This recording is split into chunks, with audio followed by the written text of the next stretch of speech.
Bon ben voilà, on commence la journée bien comme il faut. On avait refait, on a curé toutes les génisses avant-hier. Et on a eu une petite inondation, l'abreuvoir a lâché, enfin le collier du tuyau d'abreuvoir a lâché. Donc voilà. Donc autant vous dire que ça a coulé pratiquement toute la journée d'hier. Donc d'une perte d'eau, donc voilà, c'est un peu les boules. Et surtout, c'était bien sec, bien propre, et ben maintenant c'est bien humide, bien sale. Donc plus qu'à enlever cette eau et repailler quoi. Enfin bon, bref, de toute façon, c'est les aléas de la ferme. Allez, bah c'est parti, on va nettoyer. Mettre de la paille bien sèche pour qu'elle soit bien. Et voilà.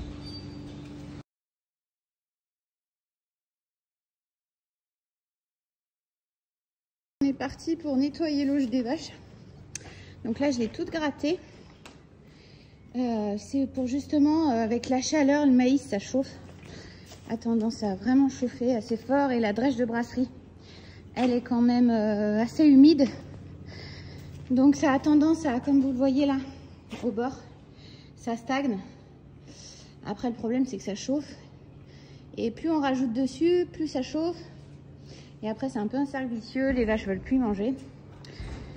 Donc une fois par semaine on gratte le bord de l'auge, voilà, on laisse sécher le temps que je fasse le bol et après on remet dessus et c'est reparti pour une semaine. Allez, bah c'est parti pour aller faire le bol. Donc comme je vous ai expliqué dans la vidéo de la drèche, donc on a étalé la drèche sur le silo d'herbe. Donc là ça fait une petite semaine qu'on a commencé à l'entamer. Voilà, donc maintenant dans le bol on met 700 kg d'herbe et de drèche mélangée. On met du foin de cette année qui est plutôt joli. Certes on en a pas, on va pas en avoir beaucoup, mais par contre de très bonne qualité.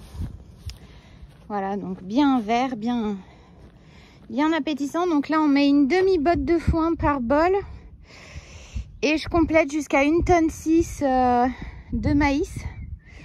Voilà, donc maintenant je vais aller mettre tout ça dans le bol. Donc le fait qu'on ait ouvert le silo, on ne donne plus les bottes d'enrubannées. On va essayer de les garder pour le moment. Donc voilà, et ben c'est parti avec. Donc comme je vous l'ai expliqué la dernière fois, le bol avec le godet chargeur qui évite que le maïs chauffe de trop. Front d'attaque reste assez sain. Et on monte dans le tracteur que lors de la fauche, petite surprise, ça a cassé la vitre de côté, la vitre de derrière. Donc autant vous dire qu'on est un peu à l'air. Sachant que la clim marche pas, ça fait du bien.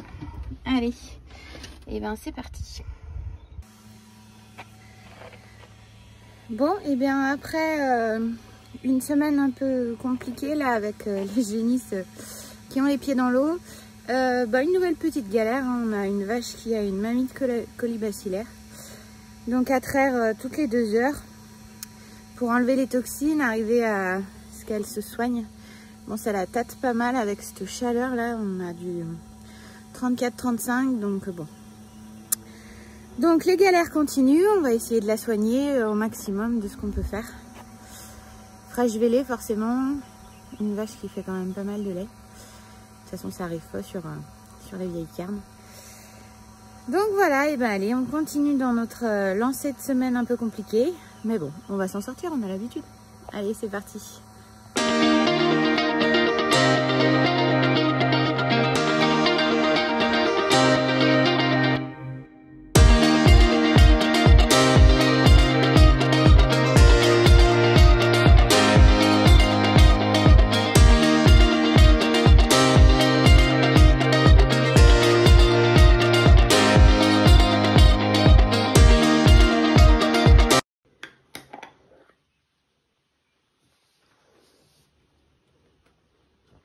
C'est ok?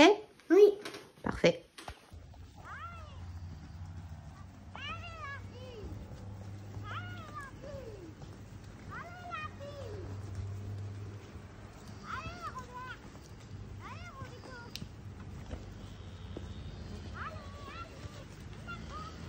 Petite rentrée des vaches par Lucas. Regarde Lucas, il y en a une là-bas.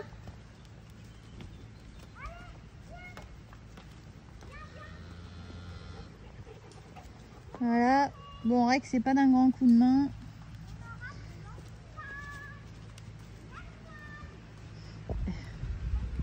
Voilà, retour au bâtiment pour la traite. Allez, bah c'est parti.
Voilà le petit veau qui est coupable d'avoir cassé notre pare-brise. Donc on l'a laissé en liberté dans le kangou et c'était vraiment pas une bonne idée.